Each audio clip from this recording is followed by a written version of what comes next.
you? Yes, I feel like I've listened to you so much. I feel like I know you a little, but now I can. That's so cool. Now I get to meet your sense. But yes, my name's Kirby. I'm with Bleu Magazine, so thank you for the opportunity.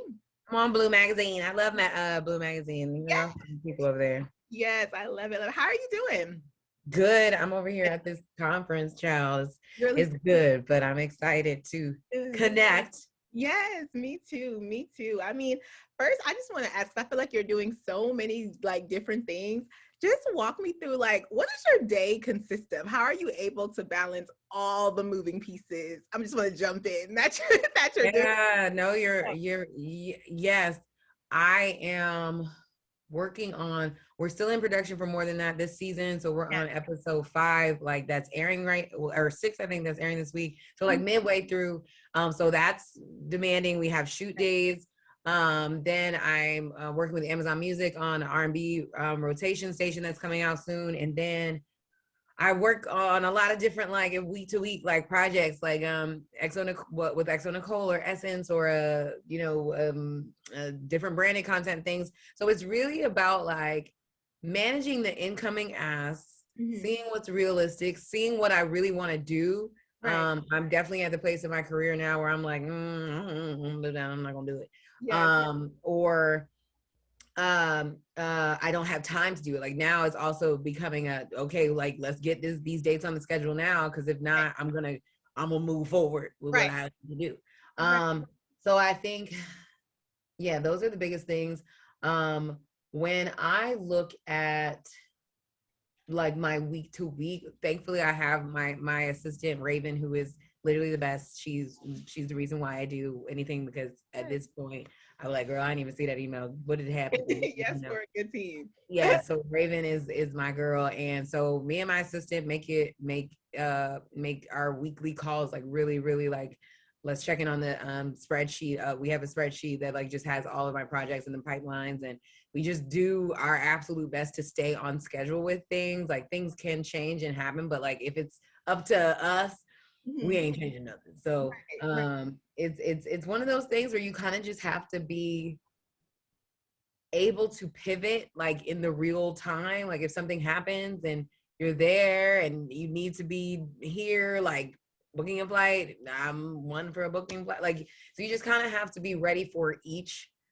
opportunity and day. And I think all of my experiences up until now have just prepared me for it. And so I never wanted any day to look the same. And now I'm living it, and now I'll be like, dang, I wish some of these days look the same. So it's funny. Well, I'll probably have a bit more of a structured schedule, like as I have more control over what I do.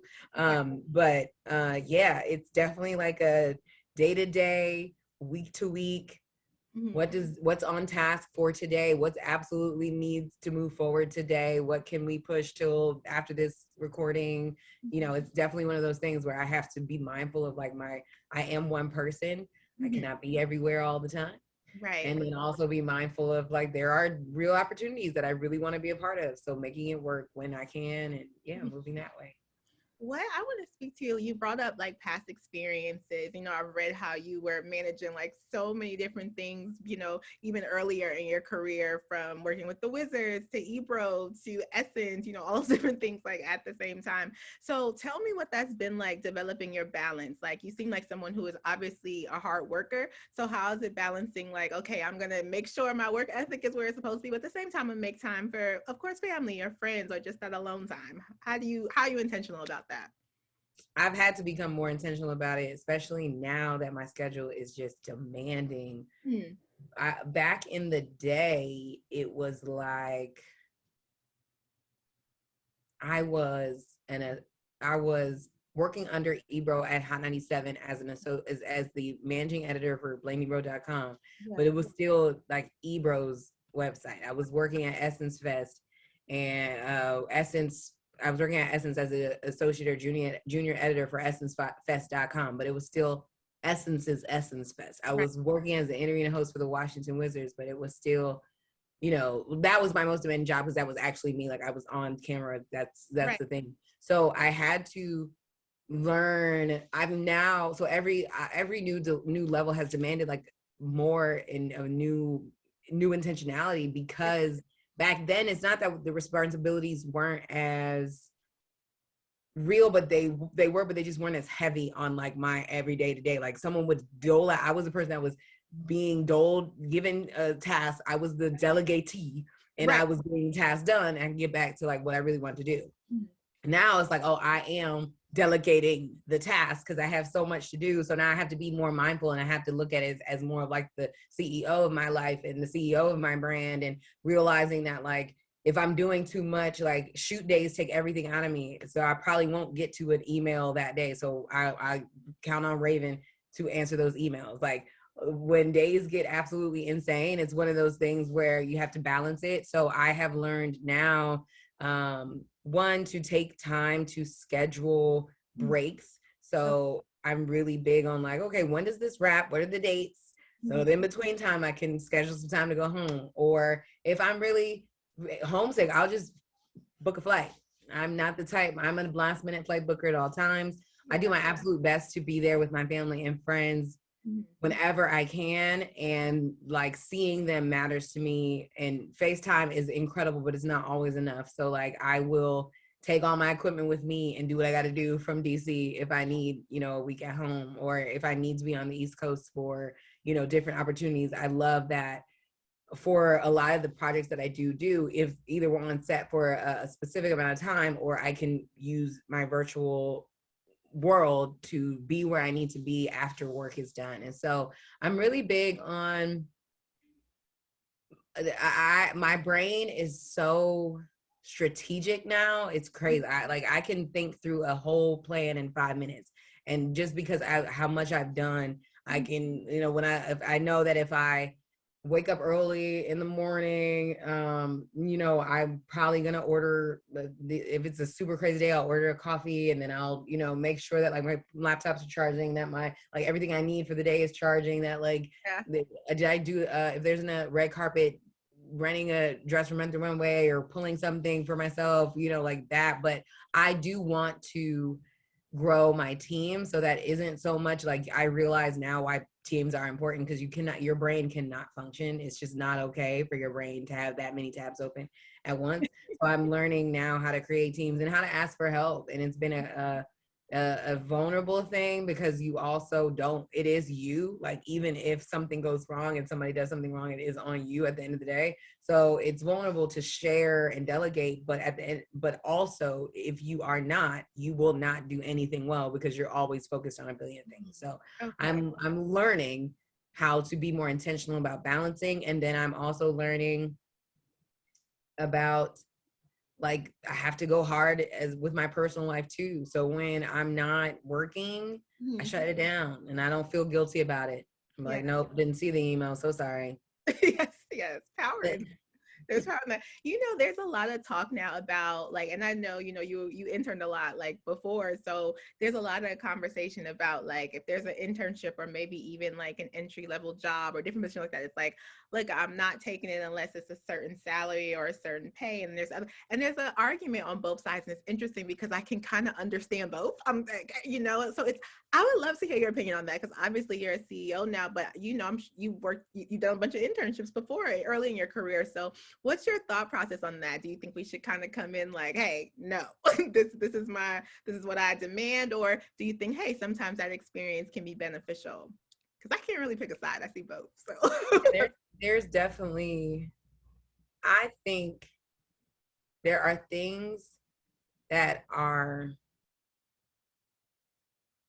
you have to find, one, what you're hoping. You need to decide what you're hoping to get out of an experience, right? And if there is value in it, and it's not financial, then it might be worth taking it. So say someone is looking for an assistant. Now back in the day, there was no such thing as a paid internship, really. I got only paid once. All the years I interned for 4 years, I only got paid once, and it was like just a travel stipend for $28 a week for the Metro card. Yeah. So I do come from an older school perspective. Yeah. However, the relationships that I got, the experiences that I got on the ground being in these places were some of the greatest eye openers to what I wanted to do, and the North Stars in my career, and the cautionary tales that I learned from, and the stories and from the producers that I learned how to tell on my own. Like I think that or how to craft a story for television or radio. Like so, and they couldn't teach me that at my college because they were just teaching us how to tell the story in general, not for entertainment, not for Black culture, and not for us. Like it was just how to tell the story. Yeah. And so for me, I think it's a balance of, if it's not going to be exactly the pay that you want, is there a relationship in that opportunity that you are looking to grow? Is there a job that they offer specifically that you want to learn about? Like I would say be mindful of how much time you're giving. If you are the person that is like, absolutely not, I cannot, like Gen Z is they gonna change the world, but they have boundaries set, honey. Like I'd be like, I wish I knew what a boundary was when I'm still learning boundaries, right? But they got it. So, I think it is a different time. And I think everybody has to choose for themselves what makes sense. But I do say, like, interrogate the value, really examine the value of what an opportunity will bring, because sometimes someone can remember you from an internship or an experience they had, and you did 4 or 5 small things well, and they trust you with a big job that might lead to the next job. Like, whatever we choose to do and put our time into is absolutely planting seeds for the next thing. So always just be mindful of where you choose to plant your seed. And yes, all of these experiences should be mutually beneficial for the most part. Even if you're learning to get coffee, because I had to get breakfast for Donnie Simpson and Big Tigger. Like, I'm not above it. Yes. And I think that also, but food like brings people together. So like I never met mine, they would always be like, get some for yourself. Like it wasn't like they were tyrants. Like they were like, yo, you're a human. Like they weren't weird. Like, I also, like, when I think about my experiences, my first internship with Donnie Simpson taught me that I could do this in this career field. Like, so like I would never give up those experiences, and I didn't get paid a dime. And so I had to work another summer job to support what I was trying to do in that job. So I think you have to interrogate the value, the overall value of what the opportunity presents, and decide for yourself if it's something that is going to be a game changer for what it is you ultimately want to do, and then make your choice from there. Right. And I will say, I mean, clearly from like the Today Show and all the different things you're doing, it seems like the things you are involved with, it's clear you are being intentional about them, and you setting your boundaries and those type of things. I guess if you could give like advice to, women in media, but specifically like Black women, like what would you say about your career trajectory? Like, it's been so successful and it's inspiring, honestly. So what do you think helps set it apart, or kind of, gave you that different path? So many things. I grew up watching the power of journalism in real time because my dad's a journalist, and he showed me the newsroom from literally the time I was 2 months old until the last time there were offices needed. Right. So I think that I always had a very, like, I was the girl in high school and middle school that was always like super and deeply invested in like what Black culture was doing. And I didn't know what that meant at 12. I was just watching music videos like everybody else. But like our swag is so different. Our take on life is so different. Our lifestyles are so deeply inspired and miracles. Brittany Packnett Cunningham says it all the time. It's like, if you meet a Black person, they are a miracle. They are a walking miracle. All the trauma, all the things that we have had to deal with, and still, like, trauma is passed down genetically. So like we are carrying trauma from our grandmothers and grandfathers and their grandmothers and grandfathers. Like that, like if you see a happy, joyful person, that means they have intentionally decided to show up for that joy and for the light in that. And despite the trauma of that time, our ancestors still found joy and family and real ways to connect. So like, I think we are just such a brilliant spirit and people. And so I didn't realize what I was I was just trying to find out what was cool at that moment. But there was just something so deeply moving about being Black. And when I was in middle school, I was in a mostly white school, and I was just like, oh, no one looks like me. And so I really turned to media, even though I was in DC. So like my mother would keep us, made sure that we were still in all Black dance schools. Every camp we went to was all Black, but it was like this dichotomy of existence where I was too Black for the white kids and too white for the Black kids. And you live in this like weird space of like, well, where do I fit in? And I think culture was where I always felt seen and represented, even through the girl groups, in Word Up magazine, J14. Like I was that girl. I collected magazines. My mom would be grocery shopping, and she like, please put the magazine down. So like, I just love. Yes. I loved storytelling. I always wanted to be in entertainment, either as a singer, dancer, or actor, and journalism came later in like my life's stories and how it unfolded. But I think the difference is I was willing to work. Like I just didn't care about any of the limelight. I didn't care about making it quick. I didn't care about how other people were doing it. I just wanted to do it in a way that made my family proud, made me proud, and represented my experiences. I grew up in the DMV. I grew up in the chocolate city when it was chocolate. Like Black people mean the world to me. And I didn't always understand it until I left the city and I didn't see, and I was like, what's going on? Yeah. Where's everyone? Where's my folk? Yeah. Yeah. And then like living in Brooklyn was a different experience, but there's like Black cultures are different in every single part of the country, the world. So like, but still being around Black people makes me very happy. And so, yeah, I think I was just committed to integral storytelling. I still am. Yeah. I am very committed to making sure that whatever I put my work into, whatever energy, whatever thing that I'm doing, I want it to give and add something to the world. I don't really care for the rah-rah. Like, it's all cute. Yes, girl, go off, sis, tea. But like, I don't need, there's so much tea. We have pots that are overflowing, okay? Yeah. I don't need to be a part of it. And right. I understand that I chose the longer way, but I also choose the way that looks like, for me, when I was growing up, I looked at Brandy, right? Like I looked at Monica, I looked at B, I looked at all these girls who were at that time teenagers. Yeah. And we didn't know them, right? We do not know them still to this day. We know Monica more.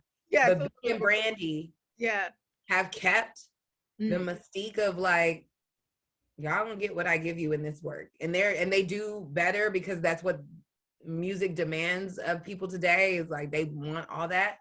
But like I just grew up thinking like about the power of platform and how they never really wasted it. Like they knew that they were walking representations at all time. And so no matter what, I am the oldest. It is a part of my DNA. Like I'm always aware that people are looking up to me. And it has been a balance for me to find authenticity and just joy in what I like to do and what I like to say and be myself, but also balancing the truth that I do represent something in somebody when I am on camera.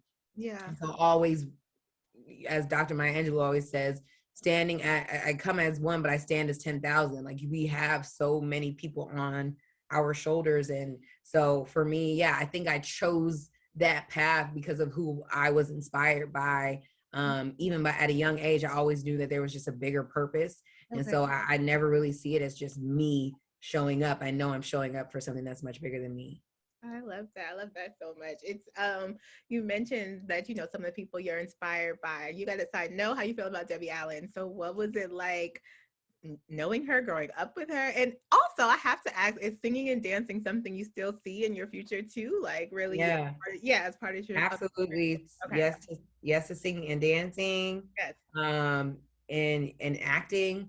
Yeah. I definitely want to get back into all the arts because I love arts. They're so great. And I don't that was always a part of the plan. Like I was like, I remember watching 106 and I saw Free introduce her video for Fighting Temptation. And I was like, this is it. That's it. What I'm gonna do.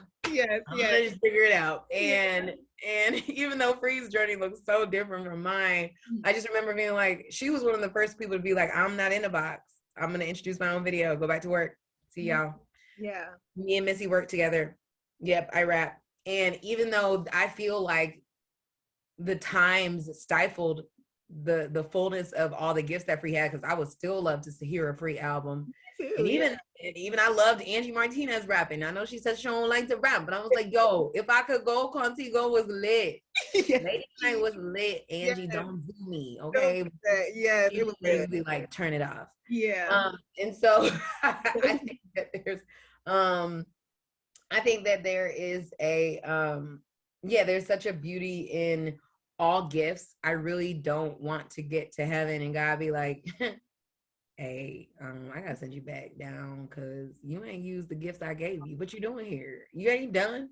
So I am gonna use all my gifts, and however that comes to pass, like it might be me singing in the choir at church, but if I'm gonna sing, it might be me dancing. You might see me as an extra in a film one day. I don't care. I'm gonna figure it out, but I'm gonna use my gifts and give the glory back to the person and the being that gave them to me. And so, and help be God and my parents.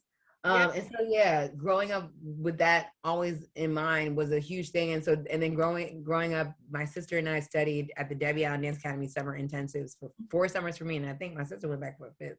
Okay.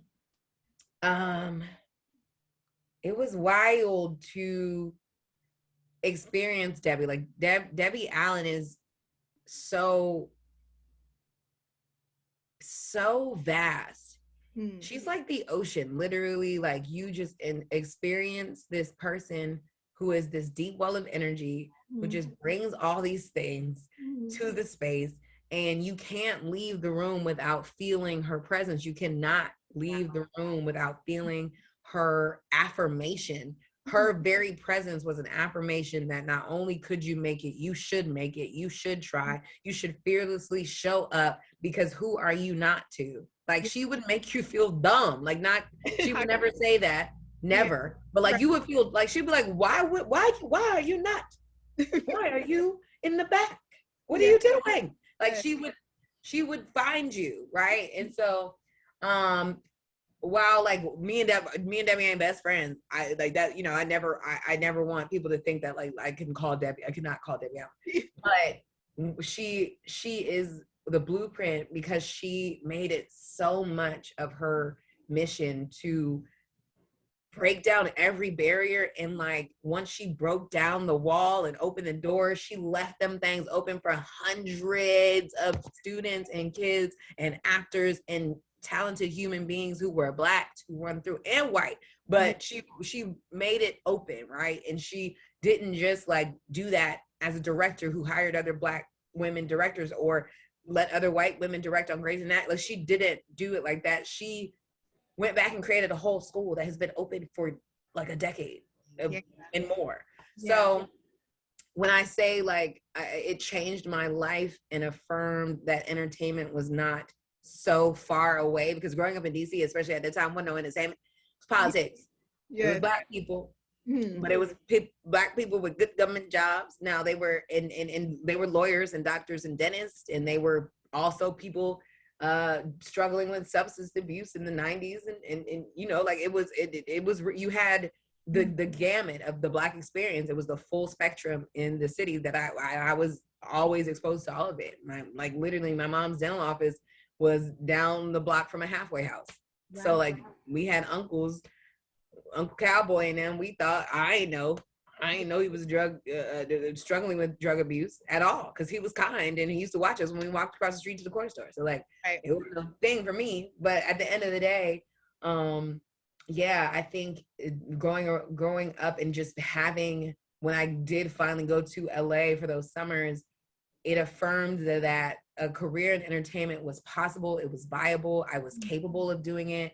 And I just had to work hard and have a mission if I really wanted to be about it in a way that could have a career as long and brilliant and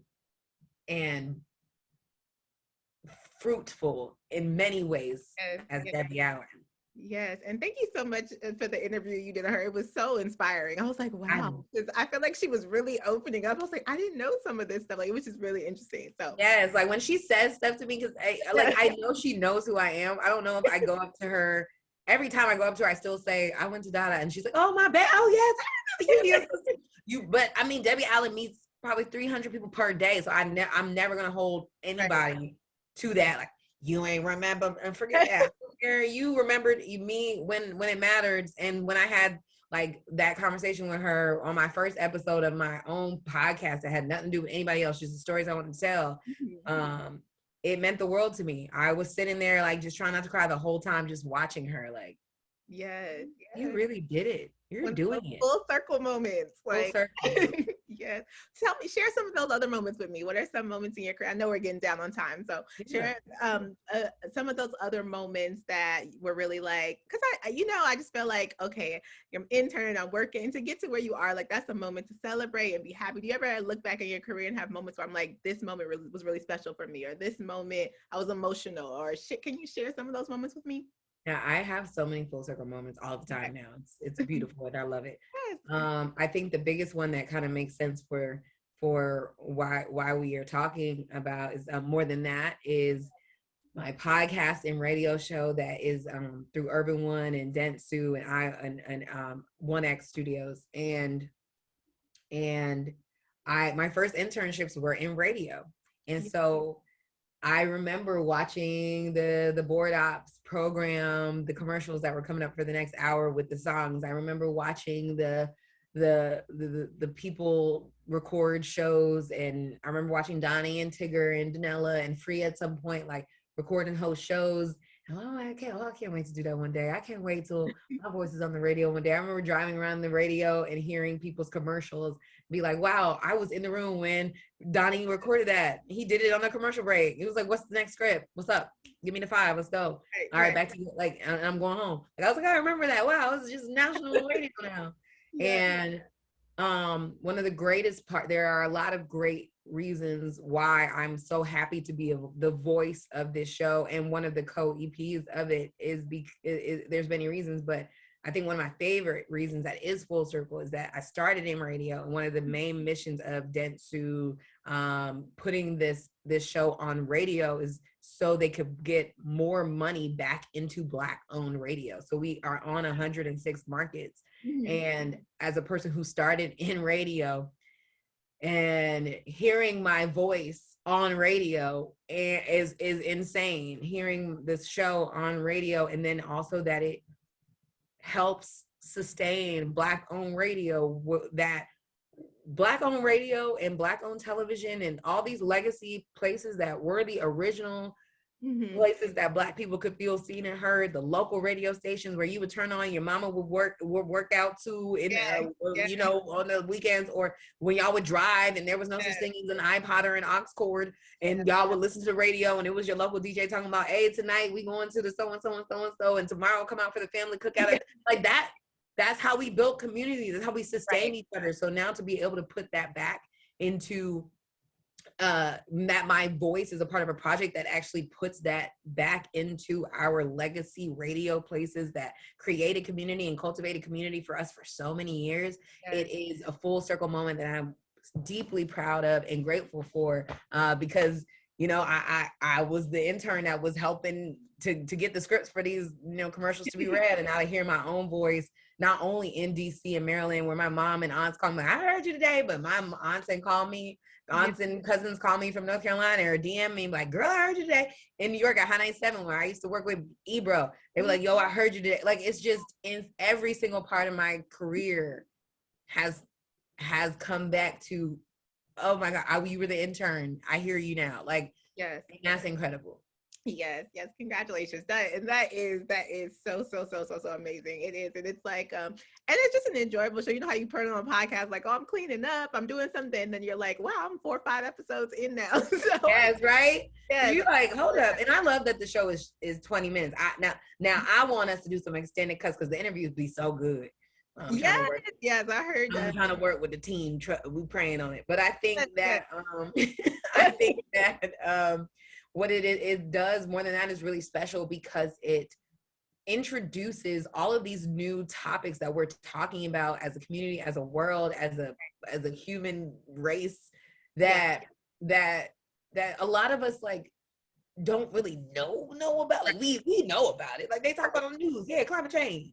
The Yes. world changing. It is hotter than it's ever been. It's like we know it. The weather's different. Like The weather's different, but yeah. like, do we really know what's going on? So like, our first episode is about home and how, you know, of the season was about home and how it's been affected by climate change, and how still, no matter what, our residents in Black-owned, Black densely populated places in urban cities and communities that are slowly but surely being gentrified still get the trickle down effect, the worst of what climate change is doing, because we're often placed in places on purpose where there's less sunlight and less visibility. There's more toxins in the air, like because of proximity to factories. Like, it's real. So we came on and talked with, you know, Master P, the president of New Orleans, about the ways that he has shown up for New Orleans consistently, with all the ways that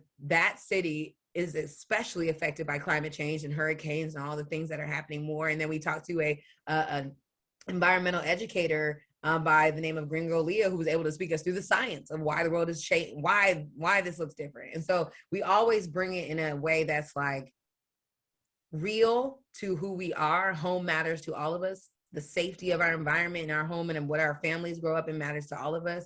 And then like tell the facts. And so I think that's one of my favorite things about being on the show, is that we talk about these big, huge ideas that seem like you need to sit through 14-hour-long lectures to really grasp. And sometimes you do, right? Like if you plan to be a climate change maybe that's what activist, you will need to do it if you are so inspired after the episode. But at least after the episode, you'll have understanding enough to talk about it. And if you are inspired to do some more research, at least you'll know where to start.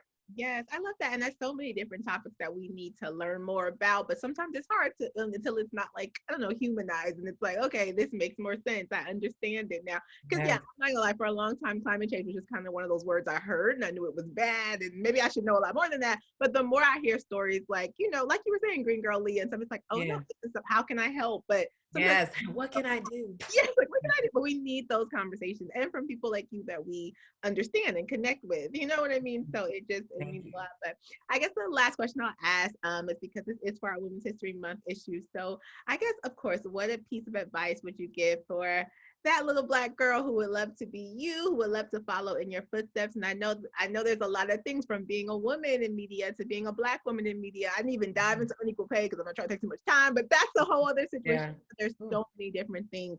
So, I mean, if you could just give an overall piece of advice, what would you say to her?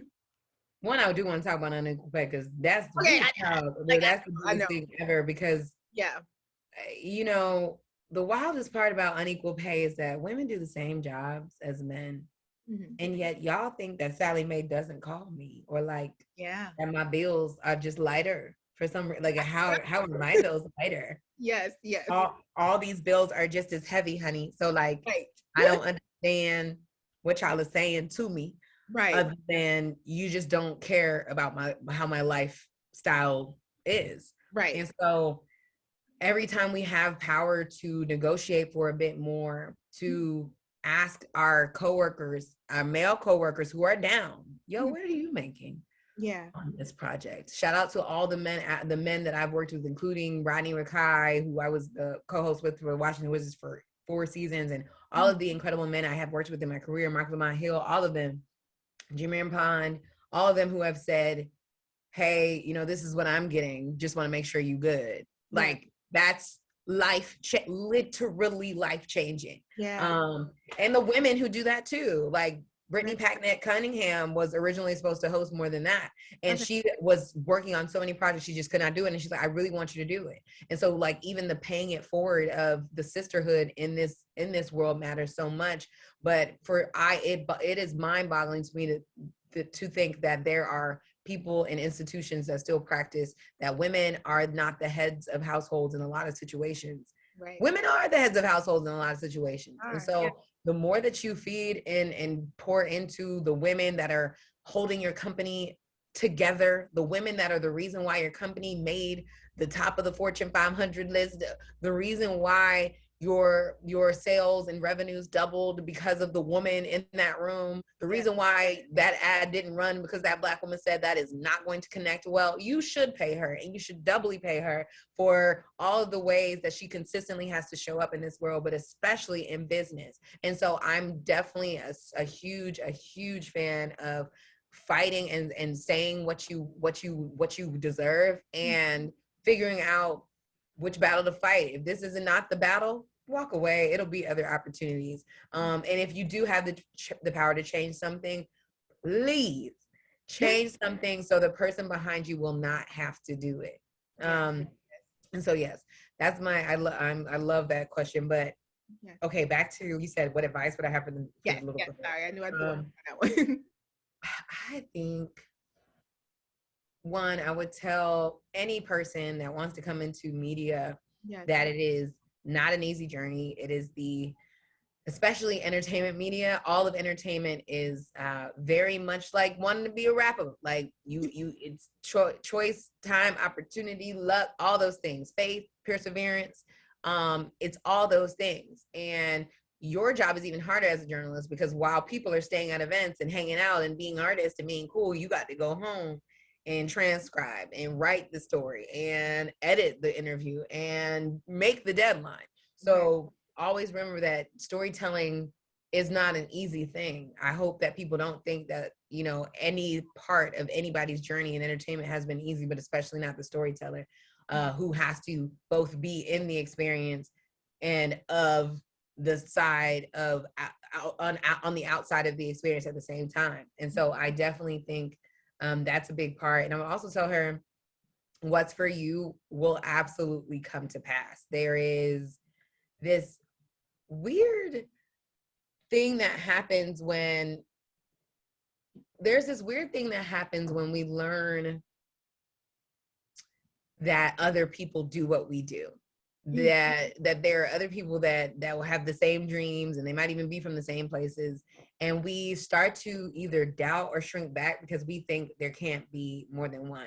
And it's an archaic point of view. It's probably something that, like, even if we're on the highest highs of the day, like, someone could say something and it would just snap you back into reality. And the more that we practice, I think our generation's greatest contribution to this Black people in this country is that we have learned to practice how we speak to ourselves, how we care about our minds, how we show up for our minds, and how we engage in therapy and healing and things like that. And so I would definitely say that now we are a bit more of the abundance mindset, but there is this little nagging fear that says, oh, if she's doing it, I can't.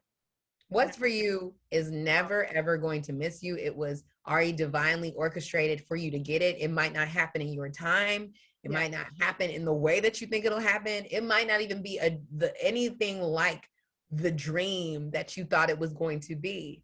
But 9 times out of 10, it was the intention by what you wanted to do and create. You'll look up and it will be a full circle moment. And you're like, wait, I didn't even realize that. Like, okay, that's what I said I wanted to do. That's where I started. That's what and so stay open to the brilliance and all the ways that life will be good for you. And remember that, again, nothing is happening to you that isn't happening for you. And take your time to learn and feel in the failures and the lessons that will change you, but also celebrate in the big and small wins too, because it's all divinely orchestrated for your good. I love that. Thank you so much. I'm so excited to write this. One, because I was inspired myself, if you couldn't tell. I'm like, I need this gems and positive. Yes, come on, inspiration. Yes, I need it, but I think readers will also enjoy it just as much. So thank you so much. It was so nice meeting you. And yes, I can't wait to write it. Thank you so much, Kirby. And I look forward to seeing all of this. And make sure to tell people to tune in more than that. Yes, definitely. Thank you, my love. Of course. Have a good one. Bye.